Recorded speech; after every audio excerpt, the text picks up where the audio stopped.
This is the story of how we almost died trying to hike Table Mountain. We searched the internet for a different hike. The first one we were gonna originally settle on was, sorry if I'm butchering this, Clip Gorge. The starting point is just past the cable car entrance. We're here. We're at Table Mountain. We're gonna hike for a while. The starting point. We had talked to multiple people during our tours. Each tour group had people who had already climbed Table Mountain before, and they all recommended that we climb it. Let's do this. Oh, starting off strong with some stairs. I think it's all stairs.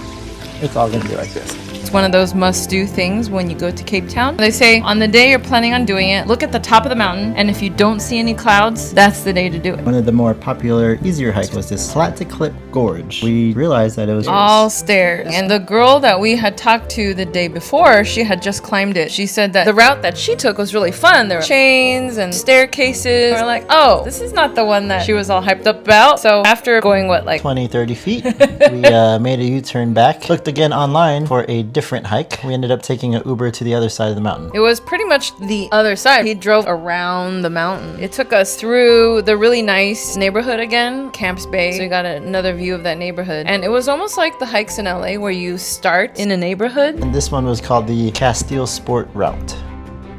So the Castile Sport route started off pretty easy. It's a very gradual slope. Look at those rocks. The edge of the cliffs. It's crazy. How you doing?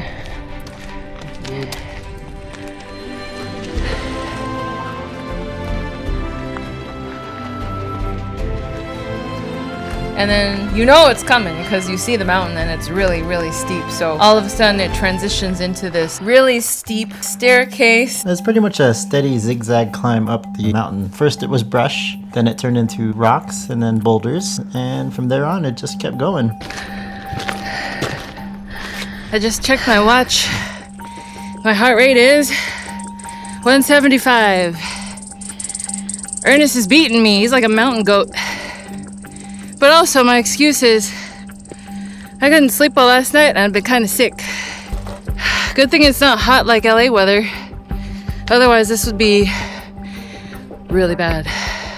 We saw maybe 2 or 3 different groups of 2 people. That was about it, the entire hike. Other than that, it was pretty much us the entire time. At least there's a little bit of shade. Some parts. Other parts, sun. We also got a late start today too, because we woke up late, because we slept late. Technically, it's like 60s degrees right now, 60s. Doing a pretty break. Not putty break, pity. Pity. Pity and pretty break. At least we have amazing break views. So tired.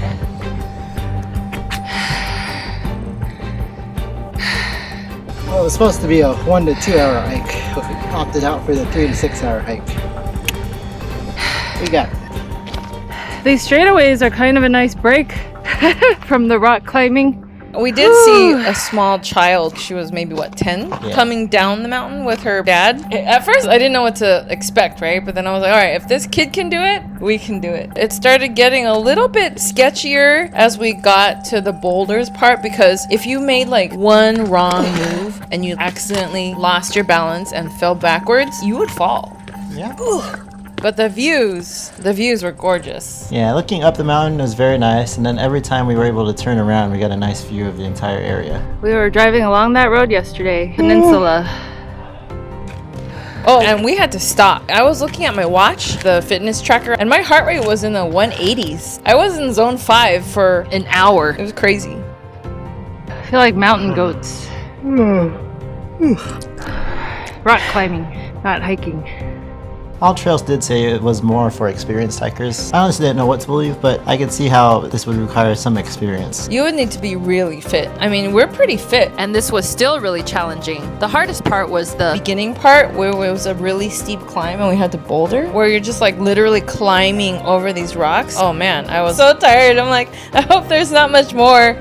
After the bouldering part, we crested the top of the first mountain, and then it was kind of an easy straight road for a while. The hike took 3 hours. It literally took us about 3 to 4 hours to do this entire thing. You are here. You were able to follow most of the trail. There were parts that were questionable, but you would quickly realize that you weren't going the right way if you ended up taking a wrong turn. Yeah, that way. These wooden planks are nice.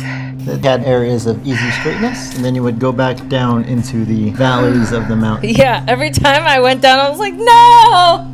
I don't want to go down. That means we have to climb back up. You would think you'd be approaching the higher end, but you would just keep seeing more and more. There was more mountains after each crest. We would like go up another crest, and then, oh man, we'd have to go back down again to get to the next crest. We pretty much were climbing from the bottom of that start all the way to the cable station on top. This is a nice, gentle slope compared to the uphill, vertical climb we were just doing before. Initially it was kind of cool, but as we were going up and up, it got a little bit warmer and warmer. Thus we drank more and more water. Planning wise, we probably should have brought more water. We just didn't realize how much water we needed for this entire hike. We only had one bottle of water. As we kept going, we're like, oh my god, how much longer do we have? And we gotta start conserving water. The trails were very well kept once you got over the initial rock climb. They did have some maps trails with wooden boards to ladders to other very nice hiking trails. It was nice to see that there were maps and you're like, okay, good, I'm not lost. But it was a little scary at times because we were the only ones out there. For probably a good hour or two, we didn't see anybody as we were slowly climbing the mountain. There was another group of 3 we came across. At this point, we were already like, oh my god, we need more water. And I was looking at their water bottles. In my head, I was like, can I have some Yeah, water? me too. I was like, are we desperate enough to ask them for water? I was like, oh my gosh, better not get too hot before we finish this because I think we might die. And it just kept going and going. I was in the zone. After a while, I'm like, okay, I can do this. If it doesn't get too hot, the fact that the trail became more varied, it took our mind off of being thirsty. Yeah, gave us the sharp relief that we were actually doing something different, something more fun. So it kind of helped us take our mind off.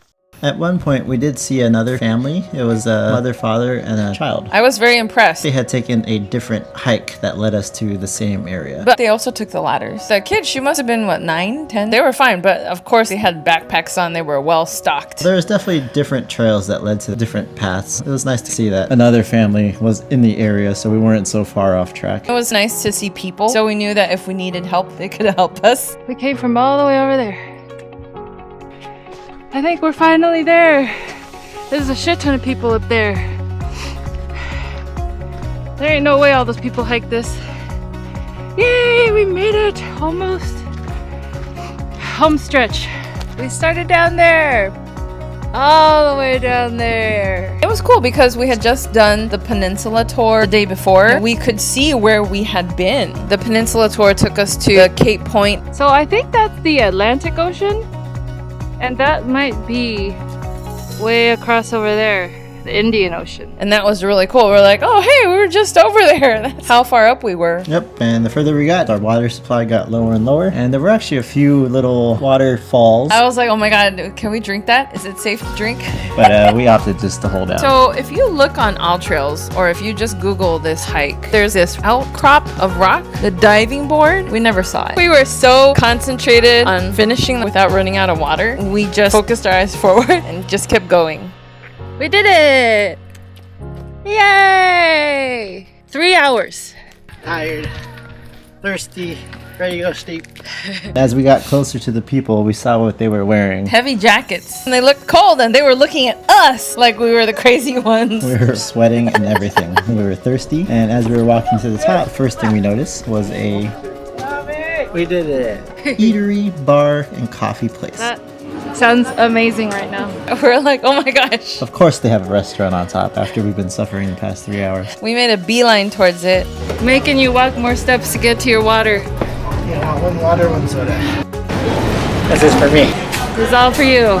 So thirsty. We didn't realize it until later, but everyone was wearing a jacket for a reason. Yeah, we were still so hot and we were still so focused on getting water. I chugged 2 bottles. Ernest, you chugged like 3. But we were literally just drinking everything. And then after we drank all that, we're like, okay, let's get the F down the mountain. And luckily we had brought our jackets with us because it was freezing and our sweat was starting to freeze. This time though, we opted to take the cable car down. I was like, there's no way in hell I'm gonna make it down the mountain. The line was actually very long for the cable car. There were two lines. There was a ticket line, and then there was a line to go down the cable car. On the right side was a vending machine where you had to buy your ticket to go down. Most people had bought their ticket at the bottom for a round trip. The line to get on is really slow because there's only 2 cable cars going up and down. If it's too windy, they'll close it down. We were lucky that we were able to go down. The previous night, they had closed the cable cars because of the wind. So there were a lot of guests that were stuck at the top of the mountain. They ended up giving them a bunch of blankets until they finally opened it up. But as far as that cable car, it's a rotating cable car that has an open window. So as you're rotating, you get like a 360 view of everything. It was cool to see what we had just hiked. It was a nice 5-10 minute cable car ride, which took us 4 hours to hike up. But it was a great experience, honestly. If you're really gonna do a hike, I would probably suggest hiking up as well, or hiking down, but cable car one way is very nice to take. I really liked our hike, looking back. So, tips for a successful hike. Start early, especially if the sun or the clouds are gonna be an issue later in the day. Check the weather,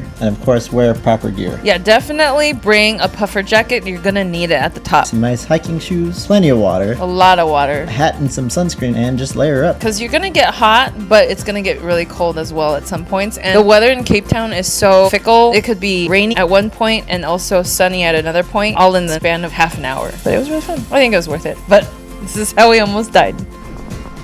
We hiked that. I feel a very big sense of accomplishment. My legs are like jello now. They're always jello.